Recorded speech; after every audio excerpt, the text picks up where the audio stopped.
আমাদের পকেটের মোবাইলে কোরআন শরীফ আছে না নাই?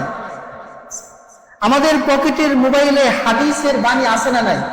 আছে। আমাদের পকেটের মোবাইলে বিভিন্ন কারি সাহেবদের সুদেশ থেকে শুরু করে তাদের তেলাওয়াত ভিডিও আছে না নাই? আছে। এখন প্রশ্ন হলো, পকেটে মোবাইল নিয়ে পায়খানায় যাওয়া যাবে কি যাবে? এটার উত্তর বুঝতে পারলে আপনি মাসলা বুঝবেন। এটা বলে আজকের আলোচনা শেষ করব। পকেটে এই মাসলাটা জানার প্রয়োজন আছে না নাই? আপনার পকেটে মোবাইল, আমার পকেটে তো কোরআন শরীফ আছে, আমার পকেটে তো হাদিস শরীফ আছে। আবার কারো কারো পকেটে গান মুভি আছে না নাই?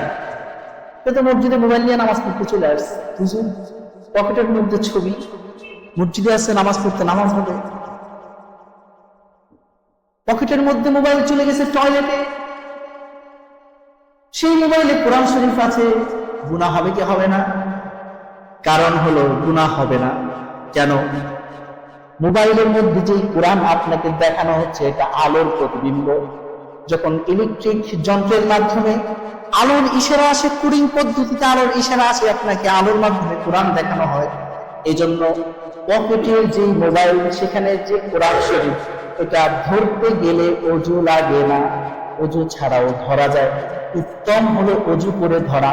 কোরআন শরীফ অবশ্যই উত্তম হলো অজু করে ধরা।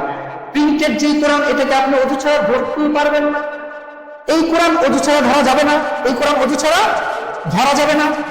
কোথাও খোদাই করা কোরআন, কোথাও লেখা কোরআন, কোথাও অঙ্কিত কোরআন, পাহাড় হোক, পর্বত হোক, লোহে মাহফুজ, লৌহ হোক, যে কোনো ফলক হোক, সেখানে লেখা কোরআন আপনি অজু ছাড়া ধরতে পারবেন না।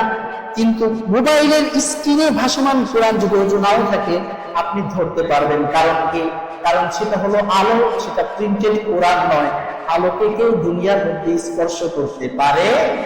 আপনি শুধু গ্লাস ধরতেছেন, গ্লাস, কোরআন আপনি ধরতে পারেন না, কারণ আলো ধরা যায় না। এই যে আলো ধরা যায়, আলো ধরতে পারেন না, আলোকে আপনি বন্ধ করতে পারবেন না। এই জন্য এই দুইটার মধ্যে একটু তফাৎ আছে। যখন আপনার স্ক্রিন বন্ধ হয়ে যায়, তখন সেটা নাই হয়ে যায়, ভ্যানিশ হয়ে যায়।